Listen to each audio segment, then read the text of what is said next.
At kaugnay pa rin ng low pressure area sa Mindanao, makakasok natin live mula sa Pag-asa ang weather forecast na si Hener Kitlong. Hener, good morning. Good morning sa iyo. Good morning, Igan. Okay, gaano kalaki yung chance na magiging bagyo ito, itong low pressure area na binabantayan nyo dyan sa Mindanao? Well, sa ngayon, Igan, kung pagbabasihan natin lahat ng mga model na ginagamit natin, wala naman nag-indicate na ito ay maging isang bagyo. Kumbaga, sa ngayon pong 24 oras, maasahan po natin na maliit po ang tsansa na ito ay magiging isang bagyo. Kung sakaling maging ganap na bagyo ito, saan ba ang direksyon nito, Hener? Well, hindi pa nagbabago yung pinapakita niya. As of now, sa silangang bahagi pa rin po ng Mindanao ang tatamaan nito kung sakali man. Ito ba yung nakita nating malaking ulap na yan? May mga pula-pula?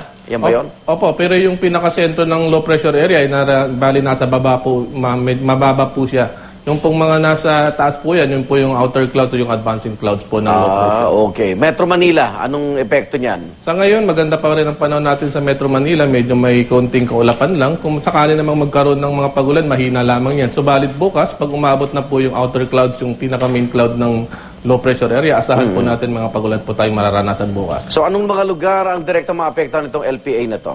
Sa ngayon, Igan, ang buong Kabisayan at ang buong Mindanao, maulap na po ngayon. May kakaranas na yan ng kalat-kalat na pagulan. At magiging malawakan ng mga pagulan na yan, lalong-lalo na sa silangang bahagi ng Kabisayan, ganun din ang silangang bahagi ng Mindanao. Kumbaga, ilang araw nang umuulan dyan, kaya saturated na po yung lupa. Pag nakaranas po yan ng malalakas na pagulan, malaki pong tsansang magkakaroon po yan ng mga floods at landslides. Kaya paalala po, pag-iba pong pag-iingat na gawin natin sa lugar na yan. At yung mga lugar na yan, nakikita natin, binabaha na nga, no? Opo.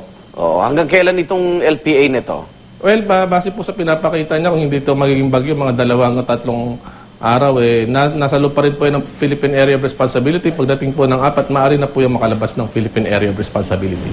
Okay, ito ba'y parang sendong na malawak at tatamaan yung mga lugar na di naman usually binabagyo rin, Hener? Opo, sa ngayon po, low pressure area pa lang, talagang malawak na po yung walapan niya. Halos buong, hanggang southern Luzon nga, umaabot na po yung outer clouds niya, lalo ng Bicol region.